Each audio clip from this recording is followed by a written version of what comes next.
श्री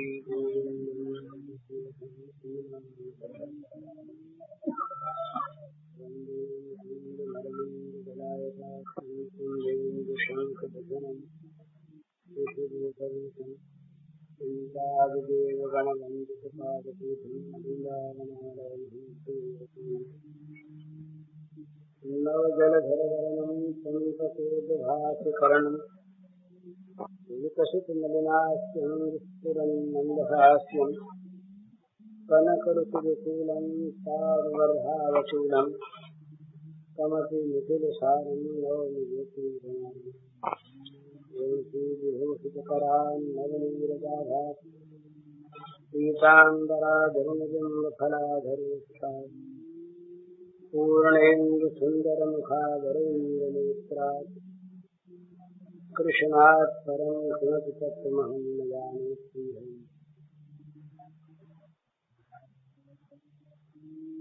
भगवान नाम गुण का कीर्तन गान ये तो सर्वोत्तम है। ये सारे उपदेशों का फल। ये बोलना, प्रवचन करना, ये अधिकारी पुरुष प्राचीन महत्वपूर्ण ग्रंथों के आधार पर करें, बहुत उत्तम, सारे पापों का नाश। पर ये जो व्याख्यान वगैरह होते हैं, इनका वो दर्जा नहीं।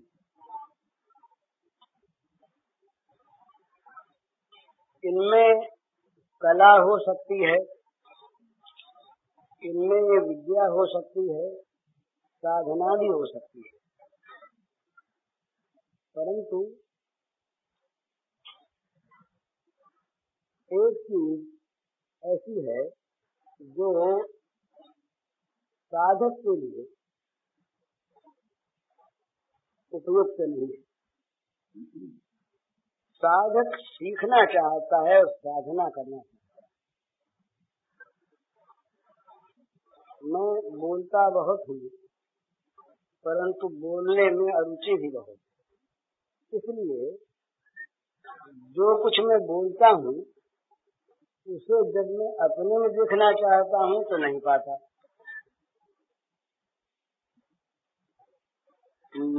मुझे वही बात ठीक ठीक बोलनी चाहिए जिसको मैं जान गया। एक कथा आती है, कई बार सुनी हुई होगी आप लोगों की। युधिष्ठिर के बाल्यकाल। युधिष्ठिर महाराज पाठशाला में पढ़ते थे, छोटी पाठशाला में। तो गुरुजी ने एक दिन ये पाठ दिया कि कोई मार भी दे और मन में क्षोभ न हो। सब बच्चों को पाठ दिया, यही एक। दूसरे दिन पूछा तो सबने कहा सीख गए। बोले पाठ याद कर लिया? बोले हाँ महाराज कर लिया। एक युधिष्ठिर ऐसे थे जिन्होंने कहा महाराज पाठ तो नहीं सीखा। रोज पूछे, रोज वो नहीं कर दे। अब कहते 21 दिन बीत गए, तो 22वें दिन फिर पूछा तो कहा महाराज मैं तो नहीं सीखा। तो आचार्य को क्रोध आ गया। आचार्य ने कहा कि तुम बड़े मूर्ख मालूम होते हो, जरा सी चीज इन सब ने सीख लिया और तुमने अब तक नहीं सीखा। बात कौन सी है? तुम महाराज नहीं सीख सकते। अब क्रोध और आ गया तो गुरु जी ने मार दिया। मार कर गुस्से में ही पूछा क्यों, सीखे कि नहीं?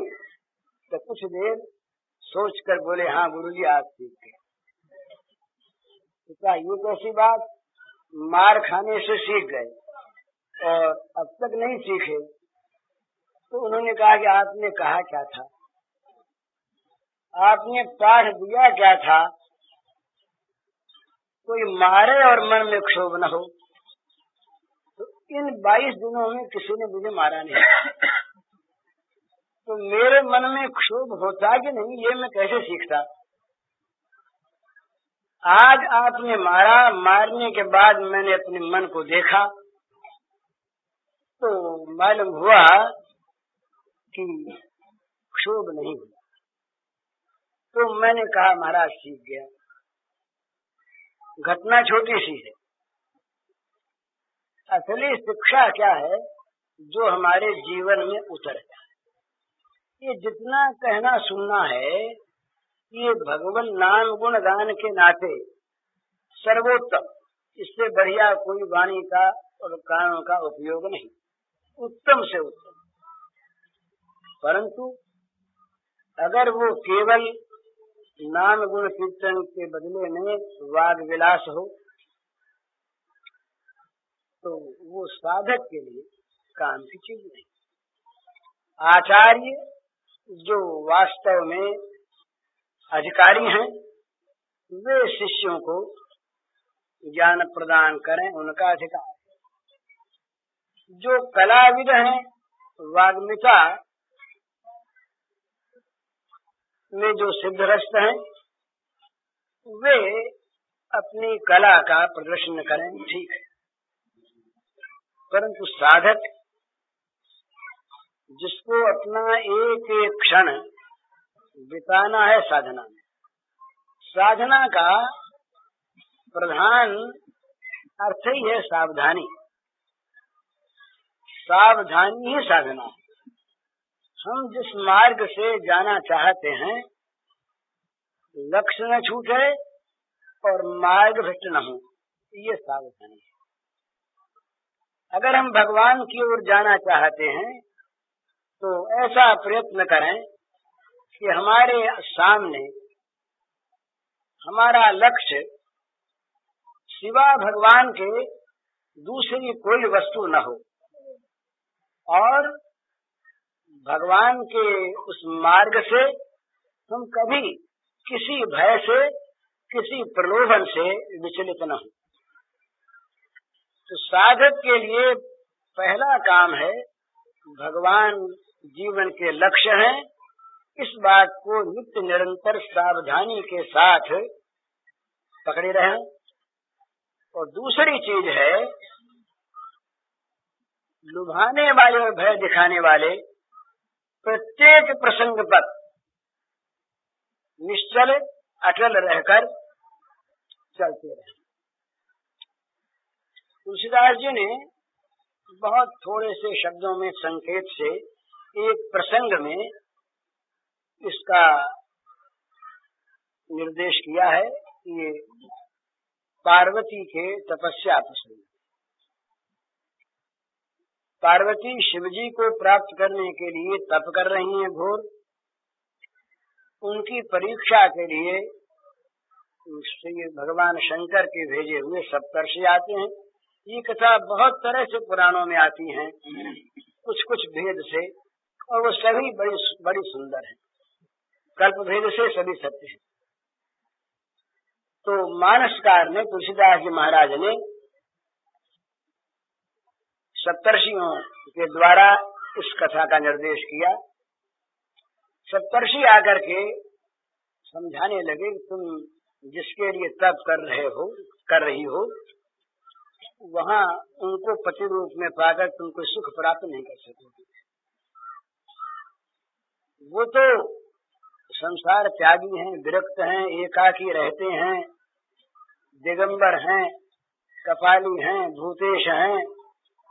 उनके पास न घर है, न द्वार है, न कपड़ा लत्ता है, और न उनको दूसरा सुहाता है। एक स्त्री रही, उस बेचारी को किसी प्रकार से नैहर में भिजवा कर मरवा दिया। तुम उनको ब्याह करके क्या करोगी? हमने तुम्हारे लिए एक सुंदर वर का अनुमान किया है मन में। वो है विष्णु भगवान। वो सौंदर्य माधुर्य ऐश्वर्य के परम निधि। ये उनके कहने का सार। वहाँ एक अर्धाली और एक दोहा ये दो मैं कह देता हूँ तुलसीदास जी महाराज के। कोटि जन्म लगे रगर हमारी, बरों शंभु न तो रहूं कुमारी। महादेव अवगुण भवन, विष्णु सकल गुण धाम। जहि कर मन रम जाहि सन, ताहि ताहि सन का। दो चीज सामने रखी सप्तर्षि ने। पहला बड़ा भय। कोई लड़की किसी वर के लिए प्रयत्न करती हो और उस वर का इतना विभत्स रूप सामने रखा जाए, तुम किसको वरने चाहती हो? वो तो ऐसा भयंकर भय दिखाया। भय में जब नहीं डिगी पार्वती जी, तब दूसरा शस्त्र है साधन से गिराने का, प्रलोभन। प्रलोभन प्रलोभन विष्णु भगवान के समान वर। न भय ने कुछ काम किया, न प्रलोभन ने कुछ काम किया। पार्वती के मुंह से अपने टेक की बात निकल गई थोड़े शब्दों में कि महाराज, एक जन्म नहीं, करोड़ करोड़ जन्मों के लिए ये जीवन के टेक है।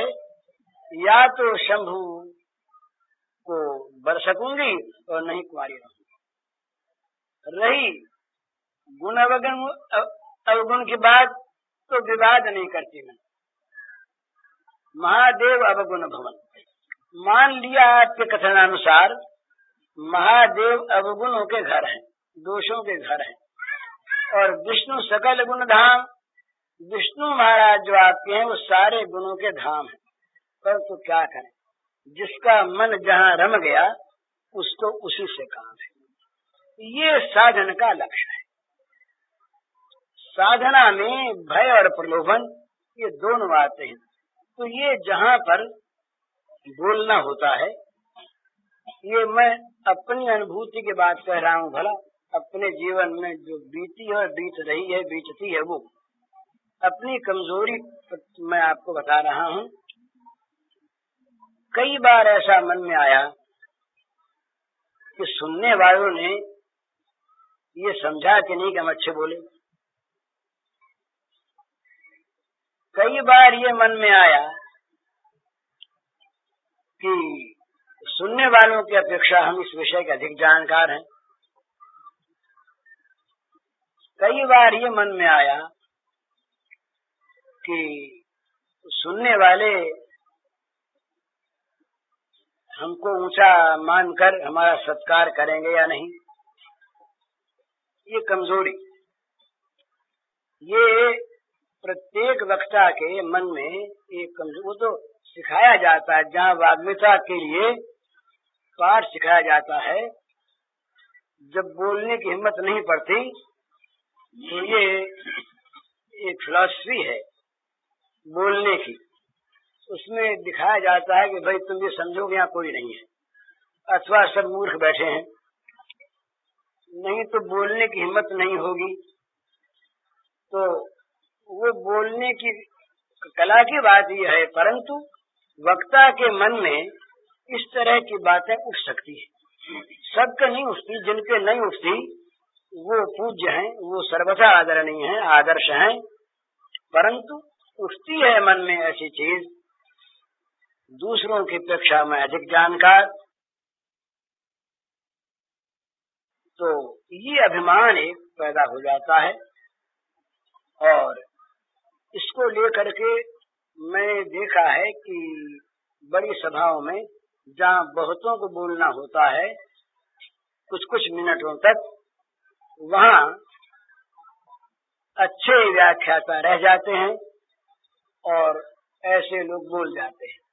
अथवा ऐसा भी होता है कि आपस में द्वंद्व हो जाता है, कलह हो जाता है। तो साधना की दृष्टि जो है ना, उससे मैं ये कह रहा हूँ कि साधक के लिए एक ही बात आवश्यक है कि इधर उधर न देखकर, न ताककर, छोटा साधक है भले ही, जिससे उसकी मतिभ्रम न हो जाए, वो कहीं मार्ग से खिसक न जाए इधर उधर, वो ठीक लक्ष्य को सामने रखकर चलता रहे। तीन चीज का ख्याल रखे साधक। ये मैं बहुत काम की बात कह रहा हूँ। एक तो दूसरे का दोष न देखे। ये परदोष दर्शन ये साधक के लिए बहुत बहुत बड़ा विघ्न है। इसमें एक ऐसी बुरी चीज है, वो अगर आदत में आ जाती है तो भगवान तक में दोष दिखने लगते हैं। वो अपने को चाहे समालोचक समीक्षक कुछ भी कहे, परंतु उसकी नजर रहती है कहाँ दोष है उसको पकड़ें। भगवान के अवतार में, भगवान की लीला में कहाँ कहाँ पर क्या छिद्र है, उसकी दृष्टि में भगवान में तो कोई छिद्र है नहीं, ये वो देखना चाहता है। किस महात्मा में क्या दोष है, किस संप्रदाय में क्या दोष है, किस व्यक्ति में क्या दोष है, ये दोषों का निरीक्षण, दोषों का दर्शन करने की जब आदत पड़ जाती है तो बड़ी बुरी चीज होती है। अपनी दोष देखने वाली आंख बिना हुए दोष दिखला देती है निर्दोष में। उड़िया स्वामी ने घटना सुनाई थी मुझको, बड़ी सुंदर घटना। वो गंगा के तट पर इधर पहले यूपी में ये राजघाट के आसपास साधु बहुत विचरा करते थे। वहाँ मैंने देखा है कई जगह गंगा बहुत नीचे बहती है और बहुत ऊंचा करारा है, उसके ऊपर गांव बसे हुए हैं, उधर रास्ता है, नीचे उतर के गंगा में नहाना पड़ता है। तो एक साधक थे, उन्होंने अपने मन में ये धारणा कर ली कि मैं दोषों से मुक्त हो गया, मैं अब किसी भी प्रलोभन में, किसी भी काम क्रोध के वश में नहीं हो सकता। यूं समझकर वो अपने गुरु जी के पास रहते, उनसे कहा महाराज अब तो मेरा मन उपदेश करने का होता है। तो बोले भाई तुम अगर उपदेश के लायक हो गए हो तो उपदेश करो। बड़े गुरु सज्जन थे, ये सच्ची घटना है। तो उनके मन में था ही कि मैं उपदेशक के योग्य हो गया, तो उपदेश करने के लिए वो निकले, जहां तहां उपदेश करते रहे। एक जगह वो पहुंचे तो ऊपर गांव था, नीचे गंगा बह रही थी, वो मार्ग पर खड़े थे, कुछ लोग और खड़े थे, भक्त लोग, ऐसी चर्चा हो रही। नीचे एक दृश्य सामने आया, उन्होंने देखा एक पुरुष खड़े हैं, एक लड़की खड़ी है तरुणी, उसके हाथ में गिलास है, वो मानो पीने के लिए दे रही है और दोनों हंस रहे हैं। ये दृश्य था। अब उन्होंने बताया कि मेरे मन में आया कि ये कोई दुष्चरित्र दोनों स्त्री पुरुष हैं और ये शराब पिला रही है और ये हंस रहे हैं। अब गंगा तट पर शराब भी आ गया, गंगा तट पर दुष्चरित्र स्त्री पुरुष भी आ गए उनकी आंखों में।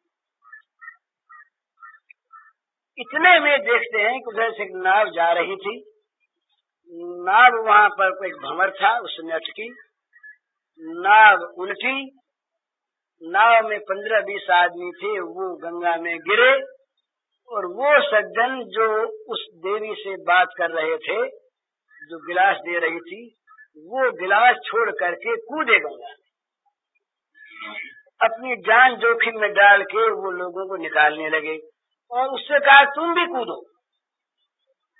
अब ये देख करके वो साधक चकित हो गए कि भाई ये दोनों बातें कैसे मेल खाती हैं। जो इतना विषयी हो वो इतना त्यागी कैसे कि लोगों की जान बचाने के लिए वो जल में कूद पड़ा। अब अपनी धारणा पर संदेह हो गया, शायद मेरी धारणा मिथ्या हो, और जिज्ञासा पैदा हो गई जाने ये कौन है। तो नीचे उतरे, वो जब नीचे आया तब वो जो निकाल रहे थे लोगों को, उन्होंने कहा कि महाराज जी आप भी आइए, आप भी आइए, ये देखिए लोग डूब रहे हैं, सहारा लगाइए। ये भी गए, सबको बचा लिया। अब बाहर आए तब उन महात्मा ने, साधक ने उनसे पूछा, जी आप कौन हैं और ये कौन है लड़की और ये क्या बात है? उन्होंने कहा कि ये मेरी बेटी है, ये ससुराल से आई थी कल, तो हम घूमते घामते नदी के यहाँ गंगा के तट पर आ गए, मुझे प्यास लगी तो पानी ले आई, मैं जल गंगा जल पीना चाहता था और इससे इसके ससुराल की बातें पूछ रहा था। ये कह रही तो मुझे सुन सुनकर हंसी आ रही थी। इतने में ये नाव आई और लोग डूबने लगे तो मैं कूद गया। अब उन महात्मा ने सोचा अपने मन में कि मेरी आंखों में ये पाप कहाँ से आया? ये मेरे मन का पाप था। यहाँ तो बाप बेटी है, किसी प्रकार से किसी दोष की यहाँ कल्पना नहीं, और गंगा जल हाथ में था और इनके परस्पर के हास्य में परम पवित्र भाव था। पर इस गंगा के तट पर मेरे मन में शराब आ गया। तो बात क्या थी? उन्होंने कहा कि मेरे मन में ये चीजें बसी हुई थी, मेरे मन की चीज मेरी आंखों में आई और मेरी आंखों ने इनमें ये दोष देखे। तो मनुष्य को, साधक को कभी ये नहीं मानना चाहिए कि मैं स्वच्छंद विचरूं, मैं जो कुछ मन में आवे सो करूं, मैं सर्वदोष मुक्त हो गया। ये नहीं, भगवान की कृपा का आश्रय करके सावधान रहना चाहिए। उसे निरंतर कहीं मार्ग च्युत न हो जाए। ये फिसलना बहुत जल्दी होता है, भला फिसल के गिर जाना, इसमें देर नहीं लगती। पतन जो है ये बहुत शीघ्र होता है, उत्थान में विलंब होता है। तो उद्धरेदात्मनात्मात्मा नम अवसादे, भगवान ने कहा अपने को निरंतर उठाते रहो। ये जो प्रकृति है ये स्वाभाविक अधोगामिनी है। यदि मनुष्य ने प्रकृति के प्रवाह में अपने को छोड़ दिया तो नीचे की ओर जाएगा। सात्विक गुण जिसमें अधिक है वो भी यदि निर्गुणता की ओर, गुणातीतावस्था की ओर नहीं चलना चाहेगा तो सतोगुण रजोमुखी हो जाएगा।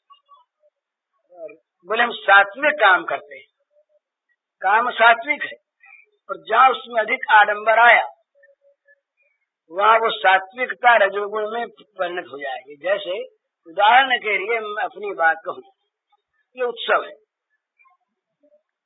परम सात्विक इसकी भावना है। और इस सात्विक भावना में यदि बाहरी श्रृंगार का महत्व आ गया तो वो सत्व जो है वो रज में आ गया। और अगर और आगे ये बढ़ा तो सत्व दब जाएगा और तमोमुखी रज हो जाएगा। ये मंदिरों में भी वेश्याओं के नृत्य क्यों होते हैं? प्रारंभ हुआ था उस समय कोई बुरी चीज नहीं थी। ये दक्षिण में देवदासियों का बहिष्कार आज क्यों रहा? प्रारंभ था तब कोई बुरी बात नहीं थी, परंतु प्रकृति अधोगामिनी है। ये सत्व को अगर और भी उत्थान की ओर न रखा जाए तो सत्व रजोमुखी और तमोमुखी होकर गिरा देता, सत्य छिप जाता है और तम उसके स्थान पर आकर डट जाता है। इसलिए साधक को निरंतर अंतर्मुखी वृत्ति के द्वारा, अंतर्मुखी वृत्ति का नाम ही सावधानी है, सावधानी के साथ अपने लक्ष्य को और अपने मार्ग को देखते हुए चलना चाहिए, नहीं तो अन्यथा पातित्याशंकी, नहीं तो गिरने के लिए। नारद जी ने इस प्रेम रूपा भक्ति का निरूपण करने में 84 सूत्र हैं। उनमें एक सूत्र है कि भाई निश्चय दृढ़ होने के बाद तक भी जब तक परम प्रेम की स्वाभाविक मूर्ति न बन जाए वो, जब तक शास्त्र छूट न जाए अपने आप, तब तक शास्त्र न छोड़े। निश्चय दाढ़िया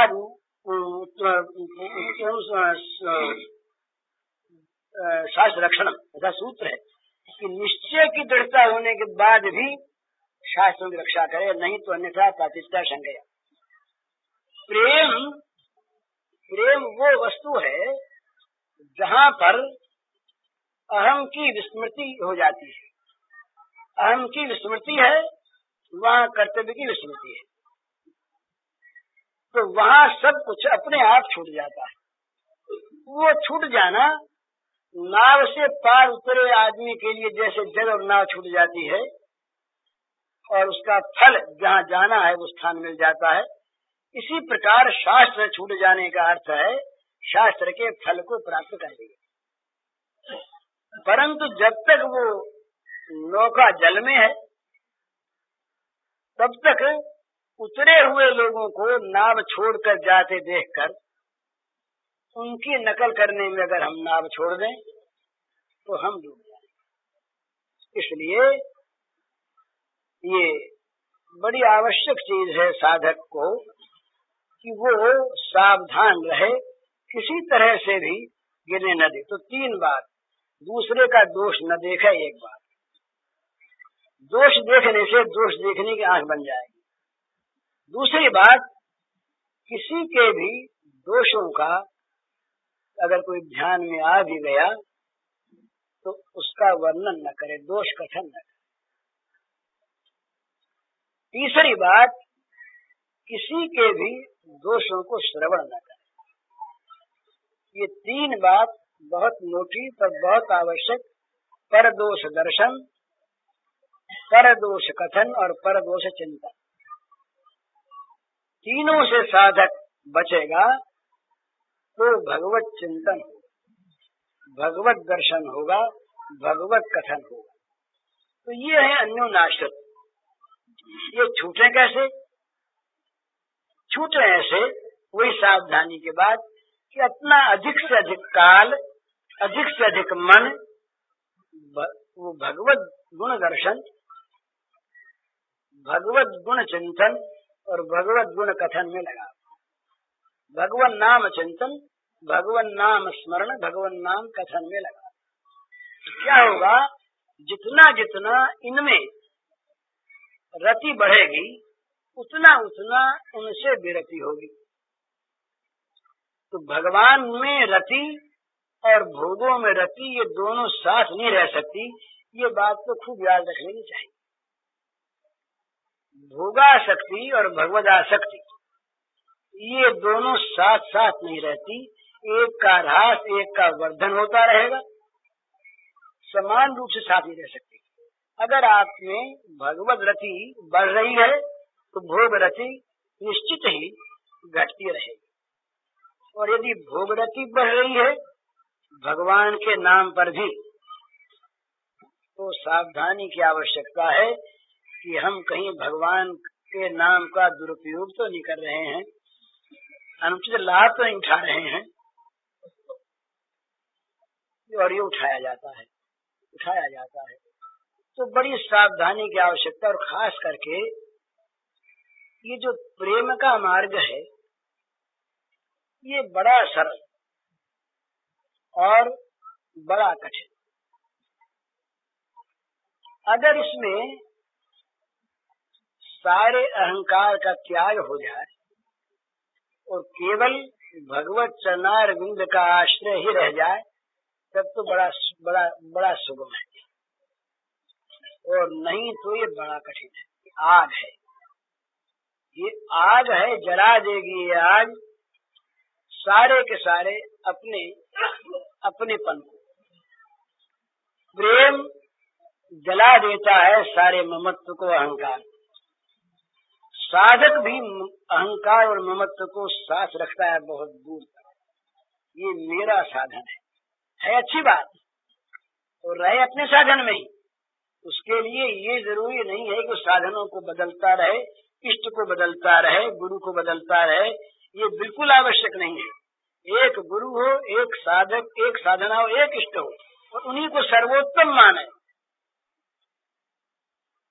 नहीं तो वो वैसे विचलित होगा। आज एक को पकड़ा, कल दूसरे को, फिर तीसरे को, वो रास्ता बदलता रहेगा, चलेगा नहीं।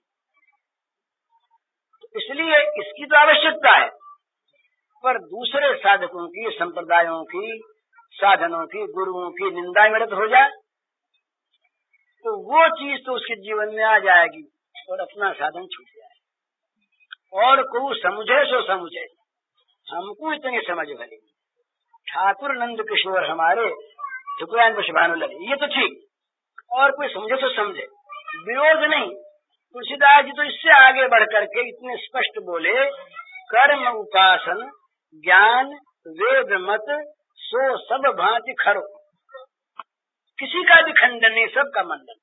कर्म उपासन ज्ञान मने वेद के यही तो 3 कांड हैं, कर्म है, उपासना है और ज्ञान है। तो कर्म उपासन, कर्म और ज्ञान, ये जो वेद मत है सो सब भांति खरो। परंतु तुलसीदास मोहि तो सावन के अंधे जो सूझत हरो हरो, सावन की हरियाली देख के जो अंधा हो गया है, सब ठीक, सब है, सब ठीक है, पर मुझे तो हरा हरा सूझता है। अपनी अनन्यता की दृढ़ता तो किस रूप में कहते हैं, साटत रहे स्वान पाथर जो कबहू न पेट भरो, सो मैं सुमिरत राम सुधा रस देखत परोसिधर। जूठी पत्तने कुत्ते की तरह मैं आज तक चाटता रहा, कभी भूख मिटी नहीं। ये जीव की दशा का निर्देश है। ये भोगों से तृप्त होने की जो इच्छा है, ये जूठी पत्तल चाटना है। भोग सारे पहले के भुक्त हैं, ये जूठी पत्तल है। तो अनंत अनंत जन्मों से जीव जूठी पत्तलों को चाटता रहा है, पर कभी ये नहीं अनुभव कर सका कि मैं तृप्त हो गया, मेरी भूख मिट गई। किसी की भोगों की भूख भोग जगत में आज तक मिटी है क्या? शक्ति चाहे नष्ट हो जाए, पर तृष्णा न जीर्णा वयमेव जीर्णा। तो चाटत रहो स्वान पातर जो कबहू न पेट भरो, सो मैं सुमिरत राम, वही मैं कुत्ते की तरह जूठी पत्तलें चाटने वाला जिसका पेट कभी नहीं भरा, वो मैं आज इतना तृप्त हो गया राम के स्मरण से, इतना मेरा पेट भर गया कि मुक्ति रूपी अमृत प्रसाद थाली परसी हुई मेरे सामने रखी है, उसकी ओर मैं ताकता ही नहीं। सो मैं सुमिरत राम सुधा रस, सुधा रस माने अमृत रस। अमृत क्या है? ये मुक्ति, अमृतत्व जो है ये मुक्ति का नाम है।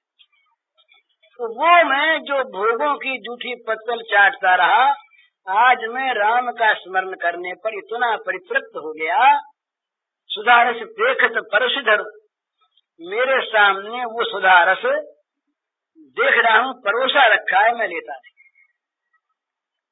आगे चल के इसी पद में 2 लाइनें ऐसी कही उन्होंने कि जो कवि के नहीं है। ये परम निश्चयी परम प्रेमी भक्त की है।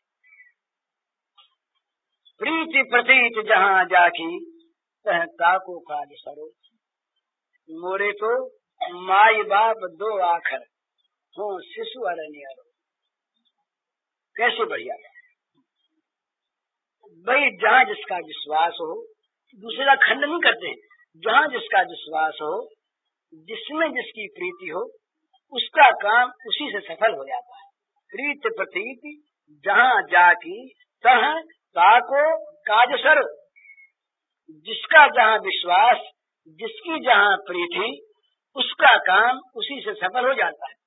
परंतु मैं तो जैसे छोटा बच्चा बाल हठ पकड़ लेता है कि मैं तो इन्हीं से लूंगा।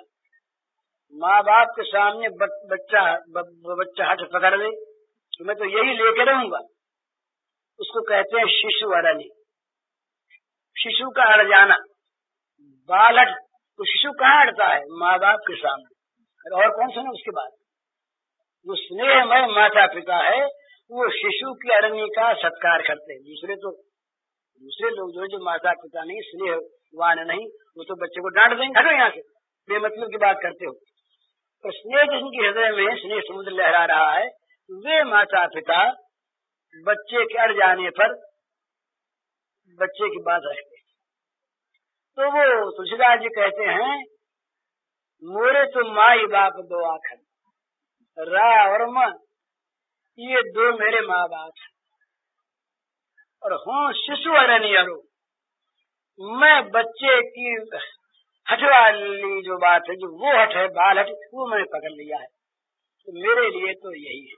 अब आगे ऐसी कठिन बात, शंकर साखे जो राख कहूँ कसू, तो जड़ जी है डरो, अपनो भलो राम नाम ही दे, तुलसी समुझ पर। भगवान शंकर साक्षी है। यदि मैं बनावटी बात कहता हूँ, यदि मेरे मन में कोई दूसरी बात हो, जीभ पर दूसरी बनावटी कहता हूँ, तो जड़ जिए डरो,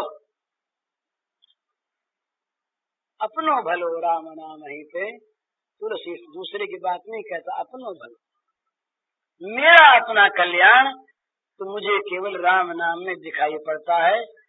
ये अनन्यता। तो अपने मार्ग से कभी चूके नहीं, अपने लक्ष्य को कभी छोड़े नहीं, तो भगवान स्वयं उसके सहायक बनेंगे। मच्चित्तः सर्व दुर्गाणि मत प्रसादात करिष्यसि, ये भगवान की अभय वाणी है कि भाई तुम विघ्नों से डरते हो ना, तुम्हारे सारे विघ्नों को मेरी कृपा हटा देगी। जितने भी विघ्नों के बड़े बड़े किले हैं दुर्गाणी, उन सारी कठिनाइयों से मेरी कृपा तुम्हें पार देगी, लंघा देगी पार। तुम केवल मुझ पर निर्भर कर। तो भगवान की कृपा पर निर्भर करने से और लक्ष्य ठीक रहे, साधक के लिए बड़ी कठिन बात है, पर उसके पास बड़ा सहारा है। उस दिन अपने बात हुई थी, एक मनोवैज्ञानिक का एक कथन है, बड़ा ठीक है ये, जो अपने को निरंतर हीन समझता है उसमें हीनता के भावों का उदय हो जाता है। तो इंफीरियरिटी इस अंग्रेजी में कहते हैं कि बस अपने को हीन समझ ले, आशावान न समझे, अयोग्य समझ ले, उसमें अयोग्यता, निकम्मापन, निराशा, उदासी, अनुल्लास, आलस्य, प्रमाद, असफलता, ये अपने आप आ जाते हैं। ये ठीक है, अपने को दीन न समझे,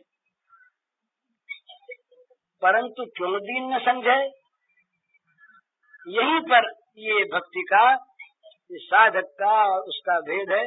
क्यों दीन न समझे? अपने भगवान के बल पर, अपना बल नहीं, अपने में कोई बल नहीं, कोई पुरुषार्थ नहीं, कोई योग्यता नहीं, कोई सामर्थ्य नहीं, कोई विद्या बुद्धि नहीं, पर हम जिसके आश्रित हैं वो सर्वशक्तिमान है, वो सर्वगुण संपन्न है, वो सर्व ज्ञान संपन्न है, उनके हम हैं, उनके हम हैं। तो उनके बल पर अपने को बलवान मानना, उनके बल पर। तो ये बल कब प्राप्त होता है महाराज? जब अपने सारे बलों का सर्वथा विस्मरण हो जाता है, अभिमान का त्याग नहीं, अभिमान के योग्य वस्तु की विस्मृति हो जाती है। मेरे अंदर कोई चीज है, उसका मैंने त्याग किया सो नहीं, अपने अंदर कुछ है ही नहीं, इतना वो अकिंचन। एक शब्द आता है अकिंचन भक्त के लिए, और भगवान का एक नाम आता है अकिंचन वित्त, नमो किंचन वित्ताय। ये भागवत में कुंती देवी ने भगवान का एक नाम रखा है, नमो किंचन वित्ताय। हे अकिंचन के धन, हे निर्धन के धन, मैं आपको प्रणाम करता हूँ। निर्धन के धन, निर्धन के पास धन नहीं है। निर्धन शब्द ही इस बात को वो व्यक्त करता है कि वो धनहीन है, परंतु उसके पास एक धन है। वो धन इतना बड़ा धन है कि जिस धन की तुलना जगत में कहीं हुई ही नहीं, होगी नहीं, हो सकती है नहीं। तो अपने अंदर दैन्य हो, इसका अर्थ ये नहीं कि वो आगे नहीं बढ़ेगा, बल्कि दैन्य उसे आगे बढ़ावेगा भगवान के बल को लाकर। तो साधक सावधान रहे और भगवान की कृपा का आश्रय न रखे।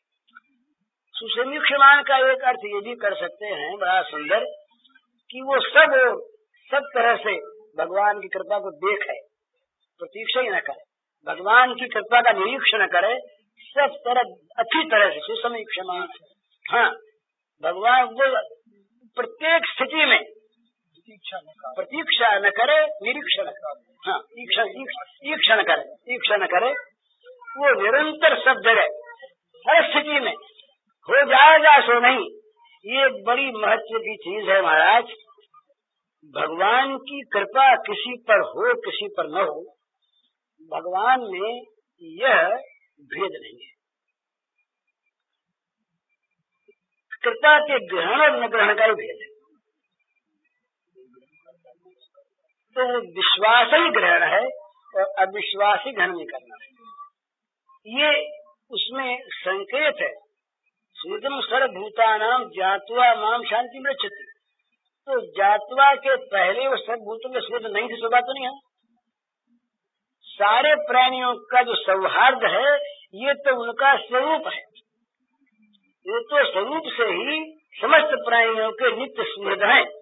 पर जब तक वो नित्य सुहृदता का ज्ञान नहीं है, तब तक शांति नहीं है। तो ज्ञात्वा माम शांति मृच्छति, समस्त प्राणियों का मैं सुहृद हूँ, इस बात को जानते शांति मिल जाती है भी और शांति मिली भी नहीं। कि दोनों चीजें सूचित होती हैं ज्ञात्वा से पूर्व के दशा में। पहले है तो सही क्योंकि मैं हूँ, ये भगवान कहते हैं, और शांति मिली नहीं क्योंकि शांति मिलने की बात कहते हैं। तो वो जानना क्या है? वो जानना है विश्वास हो जाना। मुझ पर भगवान की अनंत अनंत अनंत असीम अपार कृपा है और हर जगह हर अवस्था में हर समय बरसती रही। मैं उसी में सराबोर हूँ, चाहे बाहर की अवस्था कोई भी हो। अगर मृत्यु है तो उनकी कृपा मृत्यु बनकर आई है, अगर रोग है उनकी कृपा रोग बनकर आई है, अपमान है उनकी कृपा अपमान बन करके आई है, अस्वास्थ्य है उनकी कृपा स्वास्थ्य बन करके आई है, निंदा है उनकी कृपा निंदा बन करके आई है। आती उनकी कृपा है, उनकी कृपा। और ये तुलसीदास जी का ये सर्वोत्तम जो साधन का लक्ष्य है, ये उन्होंने इसी बात पर बताया। एक बाहरी साधन, एक मानसिक साधन, उन्होंने दो बताए।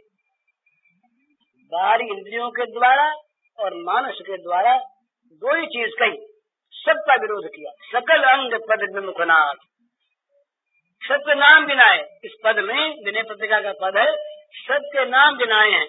आंख भी विमुख, कान भी विमुख, नाक भी विमुख, पैर भी विमुख, सब। तो सकल अंग पद विमुखनाथ, मुख नाम की ओट लई है।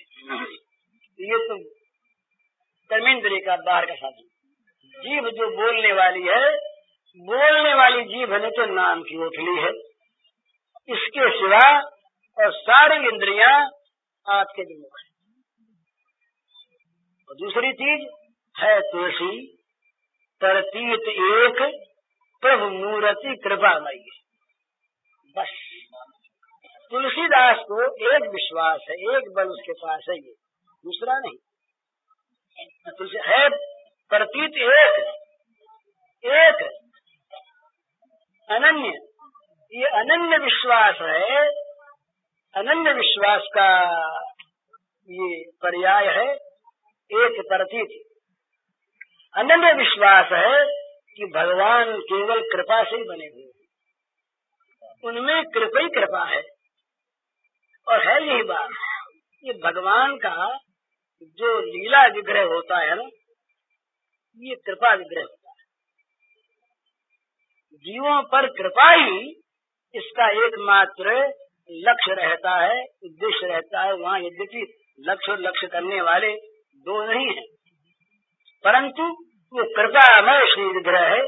तो ये मानसिक तो भगवान की कृपा पर विश्वास करे और जहाँ तक बने जीव से नाम जप करे। तो 3 बातें आज मेरे निवेदन की है इसमें। एक बात तो है दूसरे का दोष, दूसरे के दोष से बचे, देखना, सुनना और कहना, तीनों से बचे। तेरे भावें जो करो, भलो बुरो संसार, नारायण तू बैठ कर अपनो भवन विवाह। इससे भी आगे बढ़ने की बात तो आती साधक के लिए, अन्येष दोष गुण चिंतन मास मुक्त, गुण चिंतन भी न करे। लीला तथा रसमोह नितराम पे बत्वम, निरंतर भगवान के गुणगण का ही, गुणगण अमृत रस का ही वो पान करता है, उसे पीता रहे। दूसरों के गुणरस का भी पान न करे, वो भी कहीं आसक्ति पैदा कर देगा। गुण है, आसक्ति पैदा करता है और दोष द्वेष पैदा करता है। राग द्वेष दोनों ही बुरी चीज है, परंतु यदि परचिंतन किए बिना नहीं रहा जाए तो कम से कम दोष चिंतन न करे, गुण चिंतन करे, इसमें अपना लाभ। तो दूसरे के दोष से बचना एक बात, जीव से भगवान का नाम लेना, ये बुद्धिवाद जो है ये इसका विरोध करता है। बुद्धिवाद कहता है कि भाई ये जीव से किसी शब्द का रटन करने से क्या होगा, हम कहीं रोटी कहें तो जब पेट भर जाएगा। ये सब है वास्तव में कुतर्क। बड़े बुद्धिवादी रहे, आजकल तो उनका बुद्धिवाद भी पीछे रह गया है। उस अंश में गांधी जी कल्याण का निकला था भगवान नामांक, ये पहला विशेषांक था, बम्बई से निकला। गांधी जी उस समय रहते साबरमती में। साबरमती में उनका सत्याग्रह आश्रम था और मेरा उनसे बिल्कुल पारिवारिक संबंध रहा गांधी जी। तो मैं गया, मैंने कहा कि आप कुछ लिख के दीजिए नाम पर। तो वो बोले ये तो बुद्धि जहाँ समाप्त हो जाती उसके बाद की चीज है। तो हमने कहा इसी पर लिखी। उन्होंने लिख के दिया, वो कल्याण में छप चुका है, छपी हुई बात है। उन्होंने ये नाम की महिमा में ये लिखा कि नाम में अमित शक्ति है, अपरिमित शक्ति है, और वो नाम चाहे कोई सा हो, भगवान का जलसाक्षर हो या राम नाम हो, कोई सा नाम हो, परंतु ये तर्क से दूर की चीज है ही। तो बुद्धिवाद जो है वो इसको स्वीकार नहीं करता, परंतु जहाँ श्रद्धा है वहाँ ये सर्वथा सत्य है। श्रद्धा न होने पर भी सत्य ही है, क्योंकि जो वस्तु का सत्य रूप है वो किसी के स्वीकार की अपेक्षा नहीं रखता। ये नियम है, सत्य किसी के स्वीकार की बात नहीं देखता। न स्वीकार करे सारा जगत किसी सत्य को, तो जगत के स्वीकार कर देने पर सत्य मिटेगा नहीं। मान ली सारा जगत आज नास्तिक हो जाए और कह दे भगवान नहीं है, तो उन सारे जगत के एक मत से कह देने पर कि भगवान नहीं है, भगवान मिटेंगे नहीं, क्योंकि वो है। नासतो विद्यते भावो, ना भावो विद्यते सता। जो है उसका कभी अभाव नहीं होगा, उसे कोई माने या न माने। इसी प्रकार ये भगवान नाम, भगवान का जो नाम है ये अपरिमित शक्ति संपन्न है, इनको संदेह नहीं।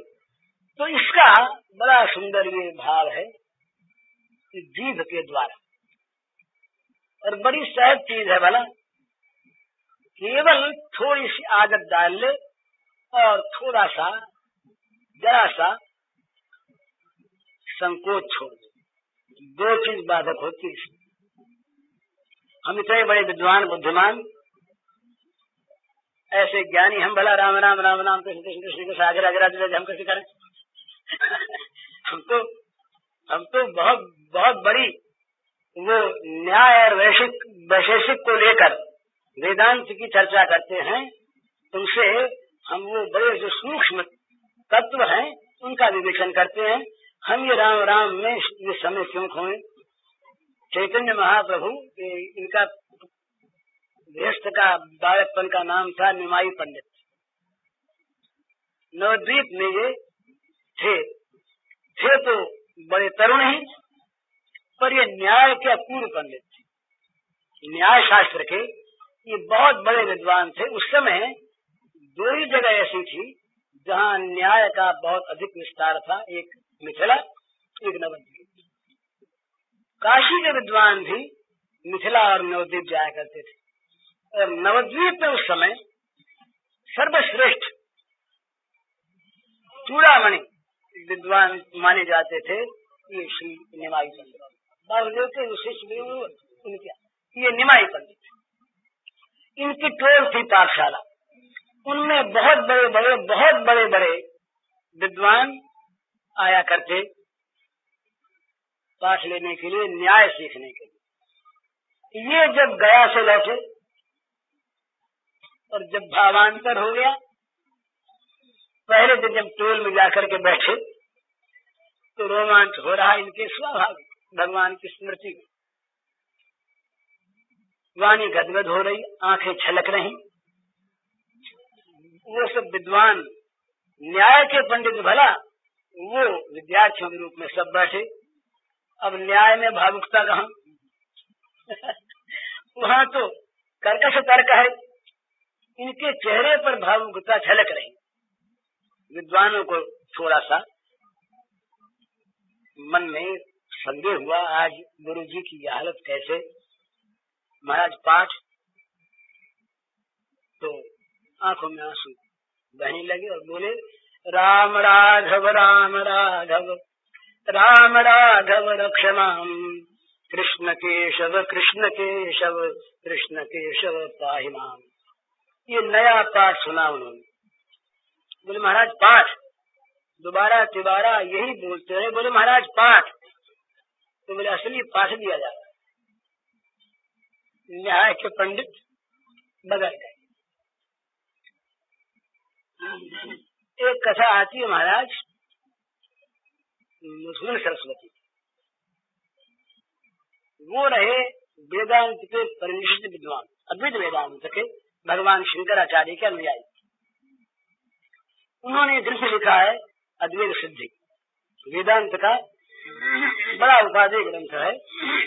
गीता पर उनकी टीका है, पर गीता की टीका में वो बह गए थे। ये जो दो श्लोक हैं गीता की टीका में उनके स्वयं लिखे हुए, एक वंशी विभूषण और एक वो ध्यानवाद, तो उनका एक श्लोक है, उनका एक कथन। एक दिन पाठशाला में बैठे पाठशाला में वेदांत की शिक्षा दे रहे, पर वो दूसरी तरफ लग चुके थे, बह चुके थे। वेदांत की शिक्षा तो वो पहले के अभ्यास के अनुसार पाठशाला चल रही तो दे रहे, पर भावांतर जीवन में आ गया तो पाठ पढ़ाते पढ़ाते वो कहीं पहुंच गए कहीं, वहां की चीज देखी, देख करके बाहर निकले, कुछ दूर आए तो वहां के कुछ साथी मिले, वहां के जहाँ गए थे तो उनसे बात करने लगे। अब वो भावावेश था, वो बात मुंह से निकल गई। वो बात क्या है? शृणु सखी कौतुकमेकम नंद निकेतांगणे मया दृष्टम, गोधूलि धूसरितांग नृत्यति वेदांत सिद्धांत। अरे सखी सुनो। अब ये बोलने लगे भाव में। अब उन विद्यार्थियों ने देखा, पंडितों ने, कि सखी कहाँ, यहाँ पर कौन आ गई है? सखी कहाँ से आ गई? किससे बात कर रहे हैं? बोले सुनो सखी, बात तो सुनो। अरे सुनो सखी, सुनो बात मेरी सखी। अब वहीं से बातचीत हो रही है। सखी ने पूछा क्या क्या है बताओ। तो बोले आज हमने तमाशा देखा है, हमने तमाशा देखा है। बोले कि आपने दिखा रहे बोले आंखों देख करके आए हैं, ऐसा नहीं कि कहीं सुनी बात कह रहे हैं। मैं दृष्टम, मेरे द्वारा देखा गया है। क्या देखा, कहाँ देखा? बोले उस नंद के बाबा के आनंद देख के आए। शुभसति कौतुक मेघम नंद निकेतांगणे मया दृष्टम, नंद के घर के आंगन में मेरे द्वारा स्वयं एक तमाशा देखा गया। वो सुनो क्या देखा? गोधूल धूसरितांगो नृत्यति वेदांत सिद्धांत, वेदांत का जो चूड़ामणि सिद्धांत है ब्रह्म, उसको मैंने नाचते देखा। बोले कैसा रूप देश था? वहाँ तो एक बड़ी सुंदर, इसमें एक अलंकार है, ब्रह्म निर्मल है, रज रहित है, कर्म रहित है। तो यहाँ तो गोधूल दूसरे अंग है। गोरज से सारे अंग लिपटे हुए हैं, दूसरे तो हो गए हैं। उनका जो श्याम अंग, श्याम वर्ण है, वो गायों के चरणों की धूल लग लग करके और वो दूसरे वर्ण का हो गया है। गोधूल दूसरे अंगो नृत्य वेदांत सिद्धांत। तो ये इनकी दशा। फिर तो एक बार रोते रोते हुए बोले, लोगों ने कहा बोले क्या हो गया? बोले लुट गए महाराज, लुट गए। अद्वैत दीथी पथिके रूपास्या स्वर लब्ध दीक्षा सठेन केनापि वयम हठेन दासी कृता वधु भजन लुट लिया, लुट गए हम तो ये कहने का मेरा मतलब ये था, बीच में ये बात कह दी रह सकी। भगवान नाम विश्वास यदि हो, विश्वास न होने पर भी नाम ऐसा ही है, तो भगवान नाम अपूर्व और विलक्षण साधन है इस सबके काम के लिए। ये जितने भी संत हुए, मैंने निर्गुणी संतों के ग्रंथ बहुत देखे, वे भी नाम के बिना नहीं रहते। चाहे उनके नाम वाले राम दशरथ पुत्र न हो, निरंजन हो, पर नाम बिना काम नहीं चलता।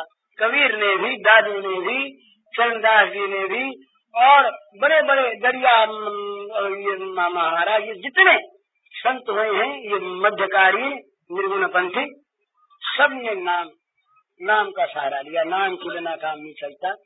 और जो लीला प्रेमी हैं, उनके लिए तो नाम प्राण है। राजा जी कहते हैं कि करोड़ मुख हुए हैं, करोड़ जिह्वा कहीं मिले तो नाम का आनंद आवे, एक जीव से का न का आनंद आवे।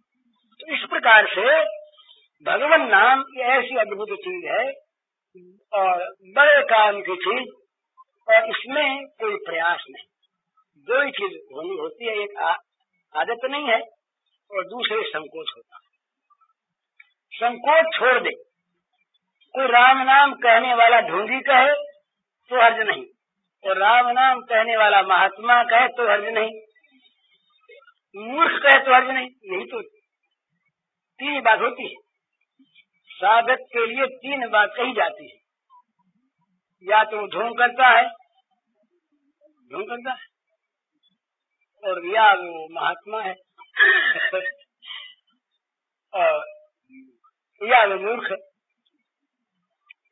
बोले फालतू काम कर रहा है, काम की चीज तो नहीं करता, अब दिन भर फालतू लगा रहता है। तो मूर्खता, ढोंग और महात्मापन, इनसे आसक्त तो न हो, तो इनको सह ले। और जब जब जीव को समय मिले तब तक, चाहे घर में हो, चाहे ऑफिस में हो, चाहे बाजार में हो, कहीं पर भी हो, अंदर ही अंदर जिह्वा को राम से जोड़े रखे। अपने राम से, वो राम चाहे श्याम हो, वो राम चाहे राधा हो, कोई आपत्ति की बात नहीं है, उससे जोड़े रखे, निरंतर जोड़े रखे, कभी टूटे नहीं, तोड़ने न दे उस तार को। और जब रस आ जाएगा ना महाराज, तब तो फिर छोड़ने में कठिनता होगी। जैसे प्राण अटक जाते हैं ना, कभी कभी दम अटकता है, वो बेचैनी होती है, इसी प्रकार नाम की स्मृति में बेचैनी होने लगेगी, तब नाम का भजन होगा नहीं, किया नहीं जाएगा, होगा। श्वास लिया नहीं जाता, श्वास तो आता है। अरे अभ्यास के श्वास लेते हैं क्या? अभ्यास के लिए, साधन के लिए श्वास लेते हैं क्या? श्वास ना आवे तो मर जाए। जरा सी देर के लिए अगर श्वास रुके तो देखे नहीं। इसी प्रकार से जरा सी देर के लिए भगवान की स्मृति हो तब स्मरण तन व्याकुलता, ये सूत्र नारद जी का बेटी भाव का ये सूत्र। तो निरंतर भगवान का नाम रहे तो चार तो इससे दोष छूटेंगे। झूठ बोलना छूटेगा, पर निंदा छूटेगी, अपनी बड़ाई छूटेगी और व्यर्थ चर्चा छूटेगी। ये चार ही जीव के दोष। भाई अवकाश नहीं मिलता नाम लेने से, तो व्यर्थ बात कब करें, कब किसी की निंदा करने जाएं, कब झूठ बोलें, कब अपनी तारीफ करें। जीव को तो अवकाश है ये नहीं, वो तो लगी हुई है नाम में, लगी हुई है नाम में। तो ये काम सब कर सकते हैं। भला करने का मन हो तो इस काम में किसी को भी कोई बाधा नहीं है, क्योंकि अपने आप का नाना अंदर घर वालों को बाधा की जब घर का काम न करे तो। पर जीव को चाहे जीव के साथ मन न रहे कोई आपत्ति नहीं। एक जीव भी अगर लगी रहे, अरे किसी घोड़े की टांग को बांध लिया और उसको घसीटने लगे तो खाली टांग घिसेगी क्या? सारा घोड़ा घिस जाएगा। पर मेरे जीवन में भगवत कृपा पर विश्वास के सिवा मेरे पास कोई बल नहीं रहा कभी। जब जब भगवत कृपा को मैं भूला तब तब असफल हुआ। जब जब भगवत कृपा का आश्रय आ गया, भगवत कृपा ने मेरा काम बना दिया। तो भगवत कृपा का जो आश्रय है विश्वास, ये तीसरी चीज। तो अपने आप सब चीज, जहाँ परदोष दर्शन का अभाव हुआ, बहुत से कंटक आपसे निकल जाएगा। द्वेष निकलेगा, द्रोह निकलेगा, पर निंदा अपने आप दूर हो जाएगी। निंदा नहीं करी तो झगड़ा नहीं होगा, कटुनी में झगड़ा नहीं होगा। झगड़ा जो होता है ना, इसके मूल में ये वाणी जो है ना, जीभ, ये काम करती है। कुछ भी कह दिया, निकल गया मुंह से, निकल गया सो तो बाण लग गया सो बिध गया। अब वर्ड्स विड्रॉ नहीं होते। आजकल विड्रॉ कर लेते हम लोग। हमें कुछ कहा, गाली दे दी, बोले हम अब अपने शब्दों को वापस खींच लेते। शब्द खींचते नहीं वापस, जो बिंद गया बाण बिंद गया।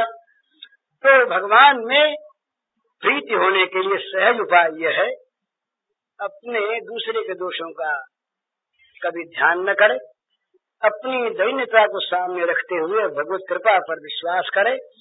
और सबसे मोटा और सबसे प्रधान साधन भगवान नाम का आश्रय। और ये सबके काम इसलिए कि इसमें किसी भी दूसरी सामग्री की आवश्यकता नहीं है। अमुक में अमुक प्रकार का ही अधिकार हो तो वो काम किया जाए। ये आचंडाल बालक हो, वृद्ध हो, तरुण हो, रोगी हो, बीमार हो, श्मशान में बैठा हो, तो जब नाम की आदत पड़ जाएगी ना, तो जीव महाराज बड़ा काम करेगी। एक चैतन्य महाप्रभु के जीवन की बात आती है। एक रहे भक्त, तो हमेशा उनकी जीभ नाम जप करती, सोते हुए भी जीभ से नाम जप होता है। स्वभाव का अभ्यास हो गया। तो दोष देखने वाले की तो आंख होती, दूसरी होती है। तो एक दिन वो कहीं सोच गए थे, वो नामनिष्ठ, और उनके मुंह से नाम निकल रहा। तो इन्होंने पास से निकले, तो ये तो नहीं मन में आया कि ये कितना बड़ा महात्मा है कि सोच के समय भी नाम नहीं छूटता। पर दृष्टि के अनुसार आदमी देखता है ना, अपनी आंख से हम जगत को देखेंगे। भला हम भगवान देखें तो सब भगवान है, हम सबको असुर देखें तो सब असुर है हमारी आंख।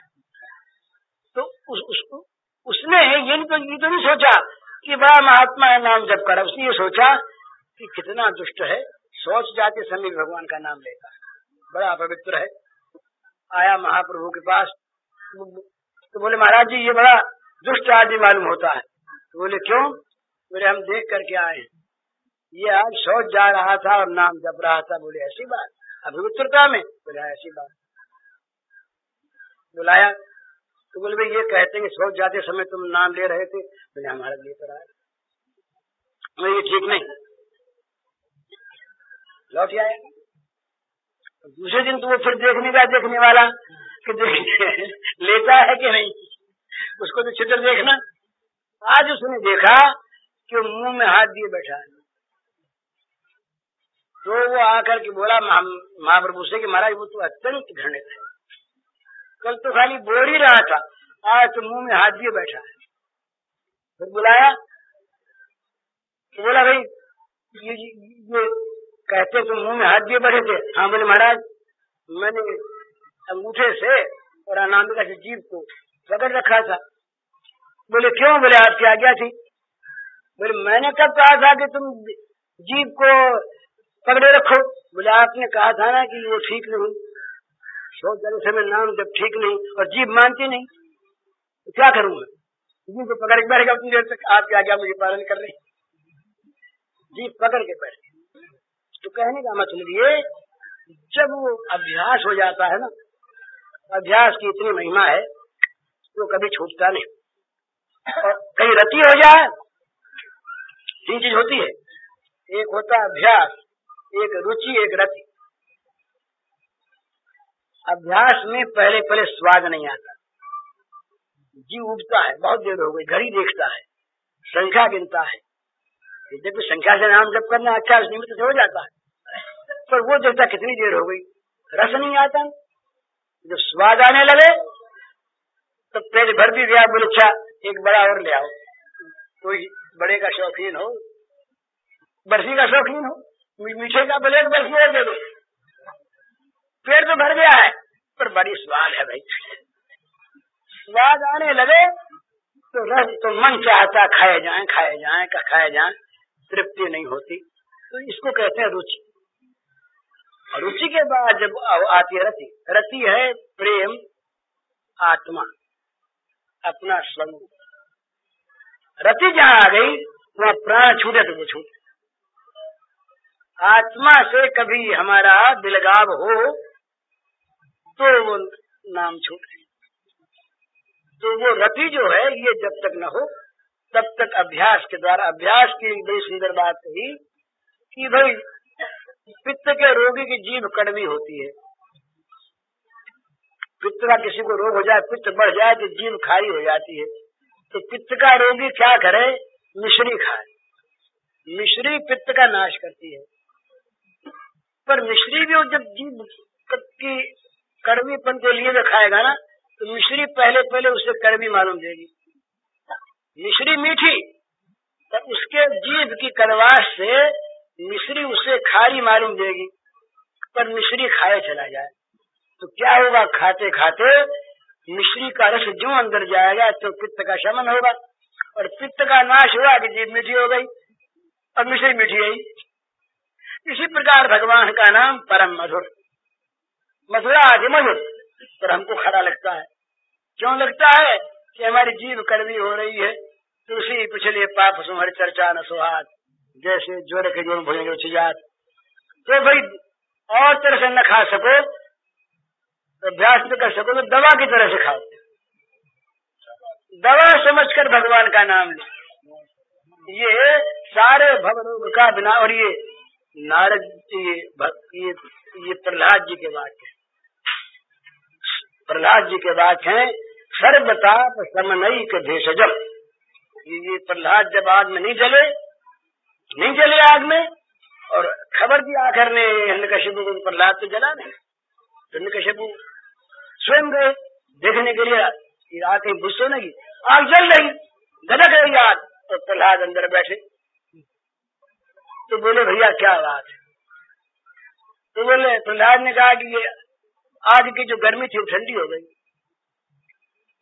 तो बोले ठंडी कैसे हो गई? तो वहां कहा राम नाम जपतांकुतो भयम सर्वताप शमनैक भेषजम। सर्वताप शमनैक, एक ताप को नहीं, तीनों प्रकार के तापों को, सारे तापों को शमन करने वाला ये एक औषध है। भेषज कहा दवा। तो और तरह से न खाया जाए भगवान का नाम तो दवा के रूप में इसको निगल जाओ, मन न माने तब भी लिए चले जाओ। अंदर का मल जब नष्ट होगा तो ये तो मीठा है ही। तो ये और ये सबके काम की चीज। अब लोग जा रहे हैं, इसलिए 3-4 बात संक्षेप में अधिकार और कह करके समाप्त। एक तो बुरे संग का सर्वथा त्याग करें। बुरा संग केवल आदमी का नहीं होता है, बुरा साहित्य, गंदा साहित्य हमने अपने घर में अलग बैठे हुए कमरे में पढ़ लिया, हमारी वृत्ति बिगड़ जाएगी। बुरा दर्शन आंखों से, ये सिनेमा, ये सर्वनाशी चीज है, सर्वनाशी चीज है। इससे बड़े भाव बिगड़ते हैं। वो जो हमारे मन में विकार पैदा कर दे वो हमारा बुरा संग। तो जिससे हमारे मन में विषयासक्ति और पाप में प्रवृत्ति होती हो, वो सारा बुरा संग है। इससे डरता रहे। एक बात, बुरी चीज न देखे, न पढ़े, न सुने, न खाए, न बात करे, जहां तक बने बचता रहे। एक बात। दूसरी बात सुखी होने की, दूसरे से आशा न रखे। प्राणी से, पदार्थ से, परिस्थिति से। अमुक आदमी को यूं बोलना चाहिए था, उसको यूं बैठना चाहिए था, उसको यूं बर्ताव करना चाहिए था। अरे वो तो करेगा आपकी रुचि के अनुसार, दुखी तो हम हो गए। कर्तव्य का निश्चय करना चाहिए अपना, दूसरे का नहीं। दूसरे के कर्तव्य का निश्चय हम नहीं कर सकते और न दूसरे को उस कर्तव्य में लगा सकते हैं। हम अपने को जितना अपने वश में रख सकते हैं, अगर रखें तो दूसरे को नहीं, तो अपने नहीं रख सकते। तो कैसे आशा करें कि दूसरे हमारी बात मान के हम जैसे कहेंगे वैसे करने लगेंगे। तो आशा ही परमम दुखम, नैराश्यम परमम सुखम। जगत की आशा छोड़ दो, सुखी हो जाओगे।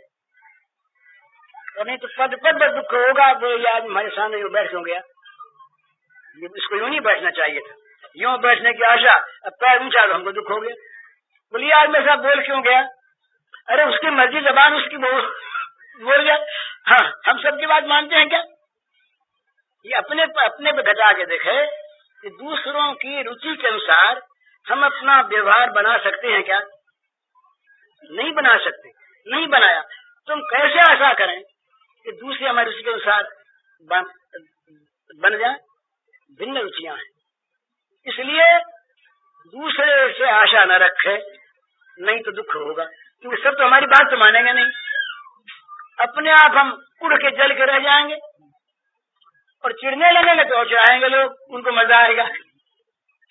तो दूसरे से आशा रखे नहीं और दूसरे की आशा को जहां तक अपने से बने पूरा करें। ये बड़ी सुंदर चीज है। तीसरी बात, अपने लिए जहां सोचना हो वहां तो कंजूसी करे, और कंजूसी न कर सके तो न्याय करे और दूसरे के लिए उदारता करे। सब झगड़े मिट जाएंगे। जैसे मान लीजिए 2 भाई हैं, उनमें बंटवारा हो रहा है, तो अपने लेने में कंजूसी करे, कम से कम ले। न्याय से जो प्राप्त होता हो उसमें भी कंजूसी करे, और कंजूसी न हो सके तो कम से कम न्याय से जितना प्राप्त होना चाहिए उसको, उससे ज्यादा की इच्छा न करे। और दूसरे के लिए उदारता पूर्वक उसे अधिक दे, तो झगड़े मिट जाएंगे। आज झगड़े इसीलिए है सारे संसार में, सब लेना चाहते, देना कोई नहीं चाहता, तो लेना भी चाहते अन्याय पूर्वक, तो झगड़े होंगे।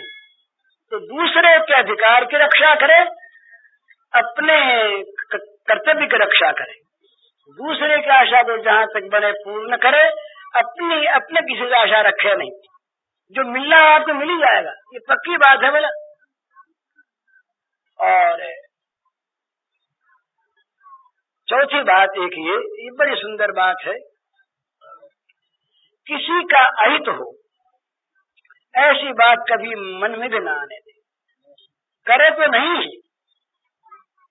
नहीं, पर हमारे मन में भी यदि कहीं ये विचार भी आ गया दूसरे के बुरे होने का, तो हम गिर गए। ये महाराज बड़ा आता है, ईर्ष्या में आता है, स्पर्धा में आता है, बराबरी में आता है, पर ये बहुत बुरी चीज है। जो दूसरे का हित चाहता है उसका हित होगा नहीं, और जो दूसरे का हित चाहेगा उसका हित होगा नहीं। ये सिद्धांत मान लेना चाहिए। जो किसी दूसरे का बुरा चाहता है उसका भला होगा नहीं, और जो दूसरे का भला चाहता है उसका बुरा होगा नहीं। पाप और पुण्य की एक वाक्य की ये परिभाषा है, ये सब याद रखने की चीजें हैं। सार्वभौम, किसी एक संप्रदाय के नहीं, एक देश के नहीं। जिस काम से हमारा और दूसरे का परिणाम में भला होता हो उसका नाम पुण्य है, और जिस काम से हमारा और दूसरे का परिणाम में बुरा होता हो उसका नाम पाप। दूसरे का साथ, यहाँ बड़ी गलती होती है। बोले हम तो अपना भला सोच के करते हैं, पर अपने भले में कहीं दूसरे का बुरा होता होगा तो तुम्हारा भला नहीं होगा। तो दूसरे की भलाई को साथ रखकर अपनी भलाई सोचो, तब अपना भला होगा। ये एक बहुत काम की बात है। एक बात और बड़ी शास्त्रीय हमारे घर की सार्वभौम बात है। हमारे बिना प्रारब्ध के न कोई हमारा नुकसान कर सकता है, न हमें दुख दे सकता है। दूसरा निमित्त भले ही बनाए, पर दूसरा हमारे लिए दुख का निर्माण नहीं कर सकता। अतएव जहां जहां पर अपने पर कोई दुख संकट आता हो, हानि होती हो, वहां कभी ये न सोचे कि दूसरे के द्वारा हो गई। ये हुई हमारे कर्म से, दूसरा निमित्त बना, वो दया का पात्र है, उसे भगवान क्षमा करे। बदला लेने की तो भावना ही नहीं। और कहीं दूसरे का बुरा करने के मन में आने लगे, तो सिद्धांत को याद कर ले कि बुरा हम कर नहीं सकेंगे इसका, तो बुरा सोचते हमारा बुरा हो जाएगा। तो दूसरे का बुरा सोचने में अपना बुरा समझे, और दूसरे के द्वारा अपना बुरा होता देखकर उसे अपने कर्म से होता समझे, उसके लिए भगवान से क्षमा मांगे। ये संतों के स्वाभाविक लक्षण हैं। इसके बाद एक चीज और, जहां तक बने, जहां तक अपने से हो सके, वहां तक ये सब नहीं कर सकते। संसार के प्रपंचों से कम संबंध आने दे। ये लोक हित का काम करना चाहिए, लोक सेवा करनी चाहिए, बड़ी आवश्यक है। तो परंतु साधक जो है, जिस लोक सेवा में कहीं पार्टी आ जाती हो, द्वेष आ जाता हो, एक दूसरे को गिराने की स्थिति मन में आ जाती हो, तो वहां बचा रहना अच्छा है। भलाई के लिए काम करना है। भलाई अगर बुराई उत्पन्न करती हो और उस बुराई का अगर हम नाश करने में समर्थ न हो, क्षेत्र से हट जाना चाहिए, हट जाना चाहिए। इसमें कोई दोष की बात नहीं है। तो ये सब चीजें जो हैं, ये अच्छा। और साधक के लिए एक बात ये और याद रखे, विवाद न करे। वो ये ठीक नहीं है और ये ठीक है, इसमें न पड़े। वो विवाद में बाहुल्य का अवकाश, बाहुल्य अवकाशात ये सूत्र है, विवाद बढ़ जाता है, और जहाँ विवाद बढ़ता है वहाँ आग पैदा हो जाती है। बात करते करते महाराज लड़ पड़ते हैं, मारपीट हो जाती है घर घर में। हमारे प्रेस में कुछ दिनों पहले की बात, दो भाई रहते हैं एक ही जगह के, एक बासे में एक साथ खाने वाले, और दोनों सज्जन किसी अखबार को लेकर के बात कर रहे, अखबार को, कोई घर की चीज में नहीं, और विवाद हो गया। विवाद में एक को आ गया गुस्सा, उसने लाठी के एक मार दी शरीर, फिर दोनों पछताए। तो विवाद जो है ये आग पैदा करता है। साधक विवाद से बचे, बोले हार गए, तो तुम्हारा पंथ ठीक नहीं, चुप रह जा। उसको ठीक नहीं भी नहीं माने पर वो बोले भी नहीं, जिससे आगे न बढ़े। क्रोध जो है ये आता है जिसमें उसको जलाता है पहले, और जिस पर आता है उसको जलाता है पीछे। ये स्वाभाविक बात। हमारे अंदर क्रोध पैदा होते हम जलने लगेंगे, आग लग जाएगी। पर दूसरा कब जलेगा? जब बाहर व्यक्त होगा, आंखों में, भाषा में, बोली में, संकेत में, कैसे ही जब व्यक्त होगा बाहर तब जलेगा। तो अपने जलन प्रति क्रोध को रख ले। क्रोध के दूर करने का उपाय है, असली तो है क्षमा, पर वो न हो तो मोटा उपाय है, क्रोध के समय बोले नहीं।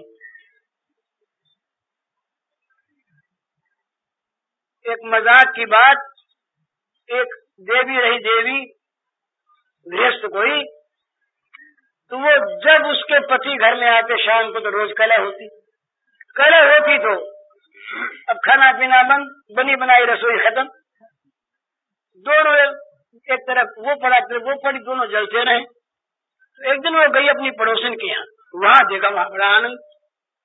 तो पड़ोसन से कहा कि तेरे घर में तो बड़ा आनंद है और हमारे तो रोज खाना बनाया हुआ ऐसे पड़ा रहता है। तो बोले हमारे पास एक दवा है, वो उसका हम सेवन करते हैं। तो बोले बहन वो दवा हमको भी दो। दुखी तो थी ना बेचारी, बोले हमको दो। बोले अच्छी बात है, तो दवा उसको दे दी, शीशे में भर दी और दवा देकर कहा कि देखो इस दवा का इस प्रकार प्रयोग करना है, जब तुम्हारे पति शाम को घर आवे उस समय तुम इस दवा को मुंह में ले करके और बैठ जाना। बहुत बढ़िया, उसको थूकना नहीं मत और गिटना भी मत, मुंह में भरे भरे रहना, तो अपने आप असर होने लगेगा दवा का। तो बोली अच्छी बात। तो दवा मुंह में लेकर के बैठ गई। पति देवता आए, वो बोली नहीं। तब आज ये पति को देखे नई बात, क्योंकि आते ही पहले वो कोई न कोई झगड़ने की बात कहती। उसने कहा पति ने कि अरे कैसे नहीं बोलती, तुम तो बड़ी साध्वी हो। तो फिर नहीं बोली तो उसका मन और बदला। उसने कहा कि देखो देखो भाई, तो तुम तो आज नहीं बोली ना, असल में हमारी भूल थी। तो तुम एक बात कह देती, मैं सह लेता तो क्यों ना झगड़ा बढ़ता। अब उसे नहीं रहा गया, तो उसने वो दवा पी। भाई जी नहीं तो मेरी भूल थी। आपकी भूल कैसे? आते ही मैं आप बेचारे थकाए आते घर में, और मैं आते ही आपसे झगड़ने लगती, तो गुस्सा खाम खा जाए। ये भूल आपकी नहीं, मेरी भूल पे आप माफ करिए। वो कहते नहीं भूल मेरी, जहाँ अपनी भूल माने की झगड़ा मुझे झगड़ा होता है दूसरे की भूल को साबित करने पर। मैं साबित करूँ आपकी भूल, आप आपकी भूल, झगड़ा हो जाएगा। मैं को नहीं मेरी भूल, तो आप कहने लगेंगे नहीं जी मेरी भी भूल हुई, मैं भी नहीं बोला। तो अब उसके घर में प्रेम होगा, रोज रोज वो दवा ले आवे वहां से, रोज खा। तो एक दिन बोली गई पड़ोसन के पास, बोली रोज रोज मैं दवा लेने आती हूँ बहन, हमें तुम दवा बताई दो ना कि हम अपने घर में बना के खा ले। बोले दवा हुआ कुछ नहीं है, मैंने भर के दिया था पानी शीशी में। बात ये थी कि तुम उससे बोलो नहीं, बोलोगी तुम बिगड़ जाए। तुम्हारी बोली बंद हुई कि झगड़ा मिट गया। तो क्रोध के समय चुप रह जाए तो आग फैलती नहीं, आग नहीं। और सबसे अच्छी बात, क्रोध जिस समय आवे उस समय नियम कर ले कि भगवान के नाम की एक माला का जप करे। क्रोध आते वो नाम लेने लगे, अपने आप को शांत हो जाएगा, रहेगा नहीं। तो ये सब बातें जो हैं, ये बातें हैं व्यवहार की। व्यवहार जो है ये साधन में बड़ी सहायता करता है। भला हम ऐसी स्थिति पैदा कर लेते हैं अपने व्यवहार से जो हमारे लिए रजोगुण तमोगुण पैदा करके लड़ा देता है लोगों से, और हमारा जो साधन है वो तो जाता है मिट, और हम आपस में दलबंदी के लड़ने लगते हैं। हमारी लड़ाई न हो, इसलिए इन सब बातों की आवश्यकता। इनको ये है संतों का आदर्श सामने रख करके, संत हृदय नवनीत समाना, कहा कभी न पे कह जाना, निज दुखता द्रवई नवनीता, पर दुख द्रवई सुनीता। कितनी अच्छी बात। इन संतों के आचरणों का हम सामने आदर्श रखें, भगवान राधा माधव की कृपा अपने पर बहुत समझें, दैन्यता को ग्रहण करके उनके शरणागत रहें, उनका नाम लें, परदोष दर्शन से बचे, तो ये प्रेम बहुत दुर्लभ होने पर भी सुलभ हो जाएगा। हरिओम। हाँ।